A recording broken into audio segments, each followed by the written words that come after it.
Hello everyone, welcome back to my channel, That Model Railway Guy, for a rather special video today.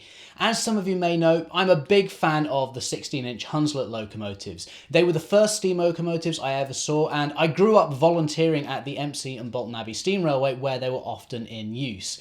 Naturally, I was absolutely delighted when a few years ago Rapido announced that they would be making a 00 gauge model of them, and earlier this year they were finally released.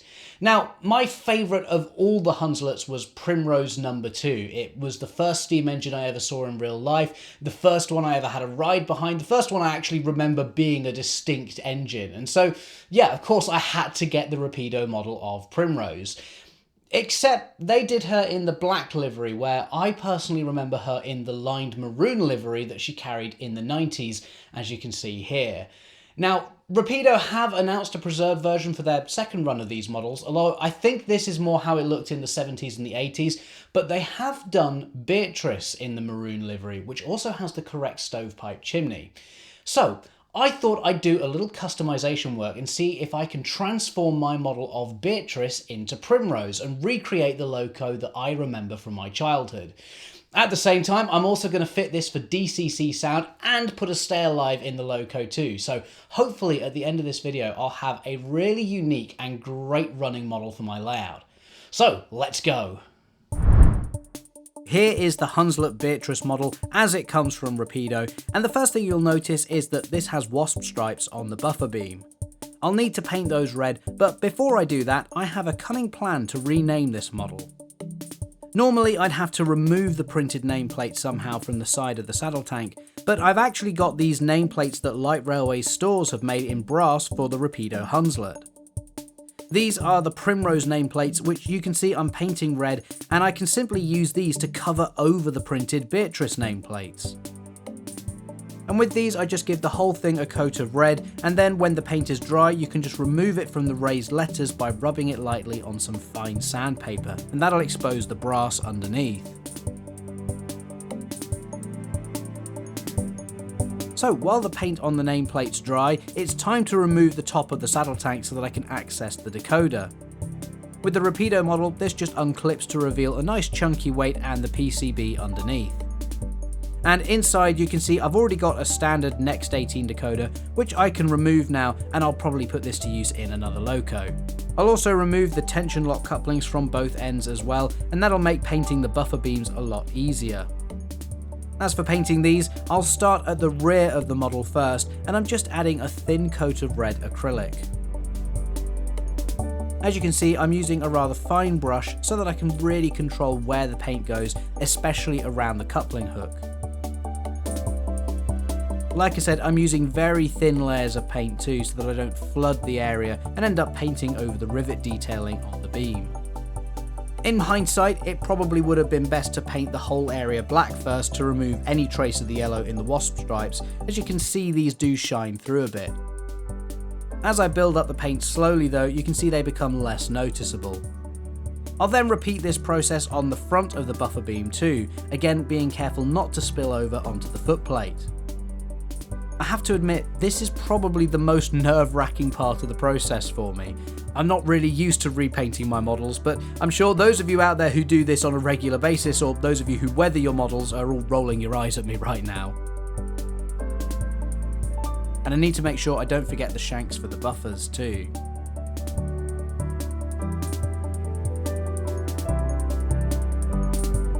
And one standout feature I do remember from the real life loco is that it had white buffers, so now I'll just give the front faces of each of the buffers a coat of white paint.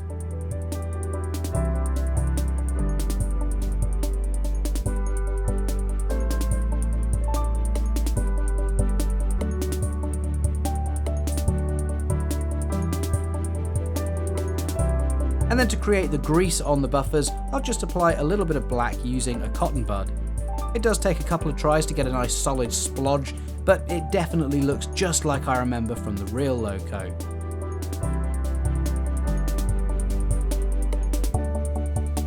Now it's time to add a stay alive to the decoder, and here you can see I've got a lock sound decoder which comes with the Rapido Hunslets sound file already loaded onto it.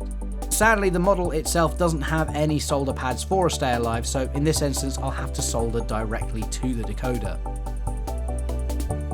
I'm using a lace stay alive, which is what I've used previously in my J72 model, and that works really well to transform the running capabilities of that loco.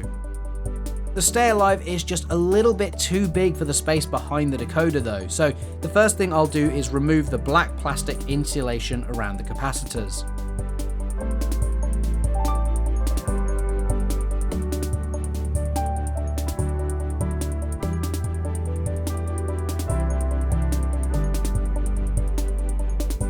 I'll then use some Kapton tape to insulate it instead, since this is much thinner.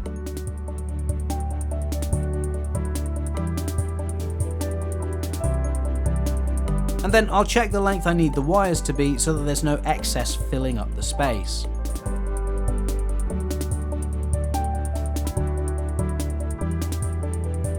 The small amount of solder I have on the end of each wire is actually enough to join it to the decoder, with just a very brief touch using a fine tip in the iron. And tweezers are very handy here for keeping the wire nice and steady. With the wires soldered on, the decoder can then be wrapped in Kapton tape too, just to act as a further insulation barrier.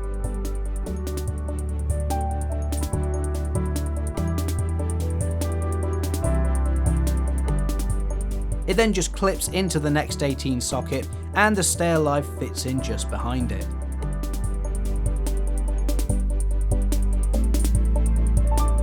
With the decoder and the stay alive now safely installed into the loco, I can clip the top of the saddle tank back into place.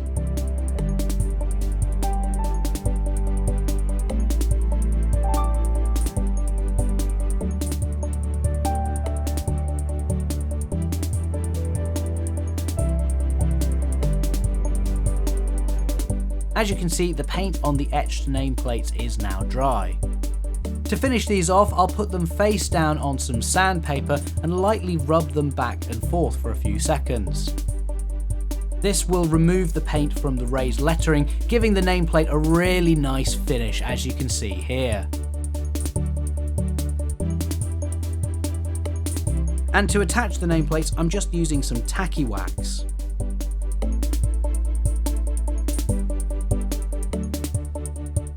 The plate is then put in roughly the right place, and I use a cocktail stick to just gently move it into the perfect position. And the nice thing is that the light railway store's nameplates also come with some builder's plates too, so I'll add these onto the cab.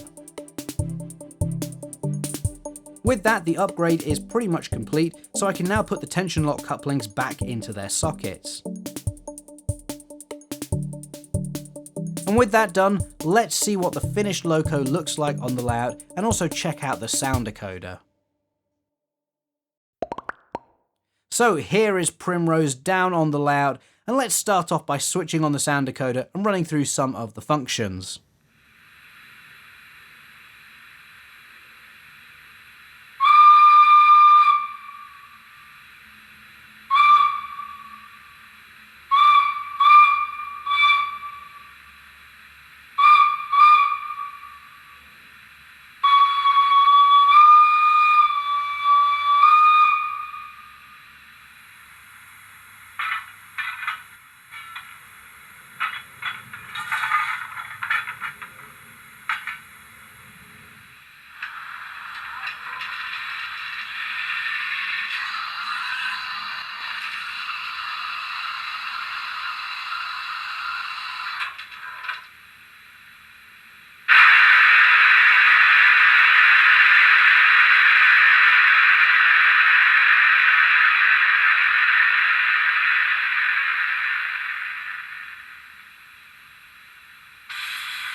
So yeah, a really nice selection there, and it's a decent speaker that's pre-installed into this little loco too.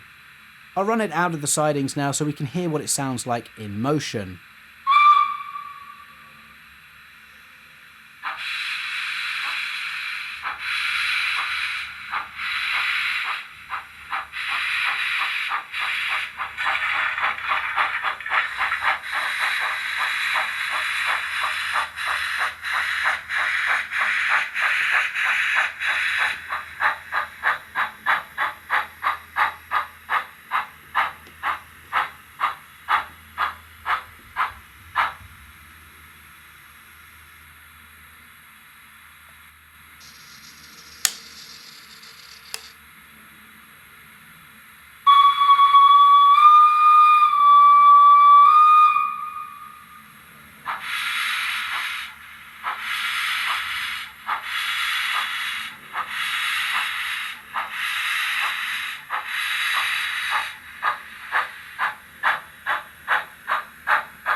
And just before we couple up to a train, let's check out the Stay Alive too.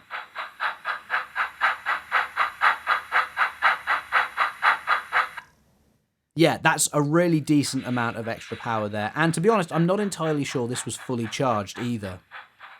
This is more than enough to get over the odd bit of dirty track though.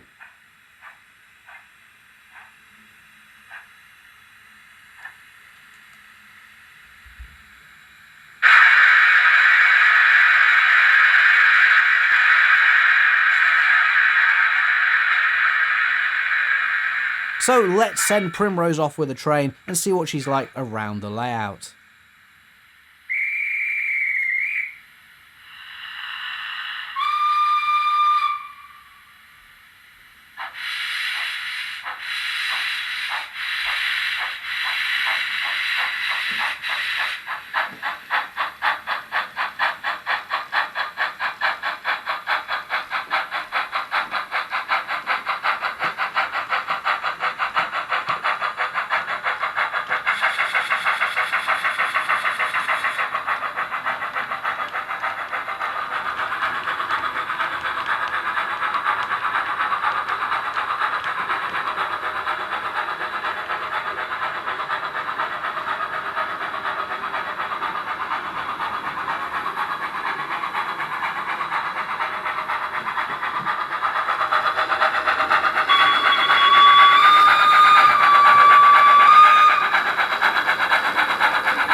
I have to say, I'm really happy with how this looks now. Like I said, I'm not normally the sort of person to repaint or renumber locos, but in this special instance, I'm so glad to have a model version of the loco I remember from my childhood. This is exactly how I remember it too, running through the Yorkshire Dales with a few maroon Mark 1s behind it, and I'm so pleased I can now recreate this scene on my own layout.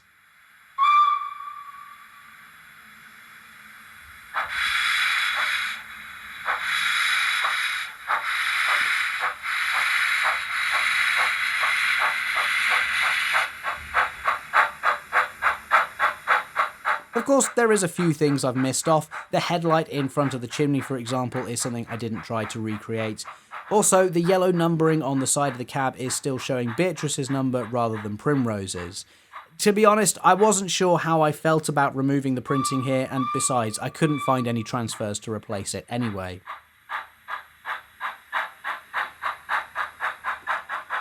To be honest, it's not something that I notice particularly anyway. As long as it's there, my eyes tend to gloss over the fact that it's the wrong number. I will say though that the buffer beam probably does need an extra coat of red paint, as you can just occasionally still see those stripes. To be honest, under normal viewing conditions, it's not noticeable, but under the very bright filming lights I have here on the layout, you can definitely see it, especially when it's sat still. Luckily, that shouldn't be too much of a problem to fix. I think the biggest benefit of this upgrade though is the DCC sound. It's so nice to hear this loco chuffing around the layout, and again it sounds just like I remember the real Hunslets sounding too. coupled with the firebox LED and the stair live giving it that perfect performance, this has not only become one of my favourite looking locos on the layout, but it's also one of the best performers now too.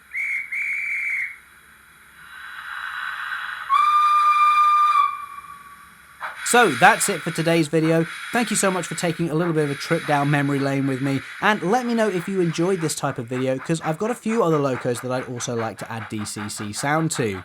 And of course, if you haven't already, please don't forget to subscribe if you enjoyed this video. For now though, thanks for watching everyone, and I'll see you in the next video. Bye!